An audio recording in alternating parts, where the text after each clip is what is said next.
Hello YouTube, Kaitlyn here, and are you excited for the movie premiere of The Fault in Our Stars?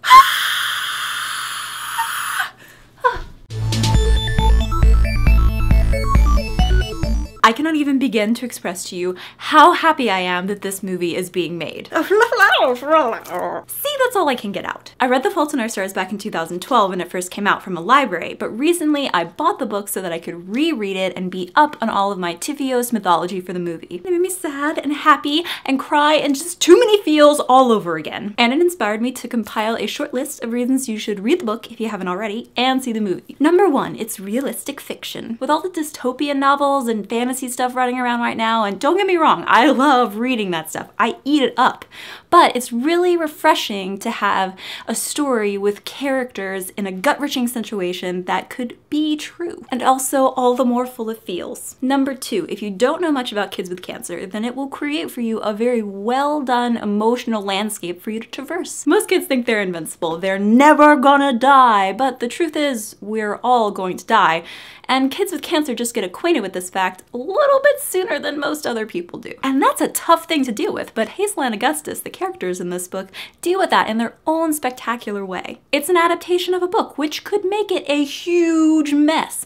But it's not going to be because John Green was on set. I have faith that while the movie may not be word for word, and really, who wants that anyway? It'll convey the greater meaning and message behind The Fault in Our Stars, which fans and newbies alike will enjoy and be enthralled by. And I feel like John wouldn't be so heavily involved in the film because, let's face it, he's basically one of the stars of the movie without actually being in the movie, if he didn't believe that it was going to be a good movie. And this leads us to number 4. Trust John Green because he's awesome and he hugged me. Kaitlyn funny story time. Before I had read any of John Green's books or watched a significant number of Vlogbrother videos, I went to VidCon 2012, where Michael Buckley had me on the VidCon main stage as a rising star of YouTube. Woo! And when this ended and I went to exit the stage, I kind of awkwardly ran into John and he congratulated me and then hugged me. Like, hey, good job, here's a friendly hug, like we've been friends all this time. I was kind of in a daze from the whole experience, and I only later decided to read some of his books, and then I was like, oh my god, a famous author hugged me in front of thousands of people and it's burned in a digital file somewhere that I'll never find, but I know that it exists and that means that there's proof! You could say that I was excited.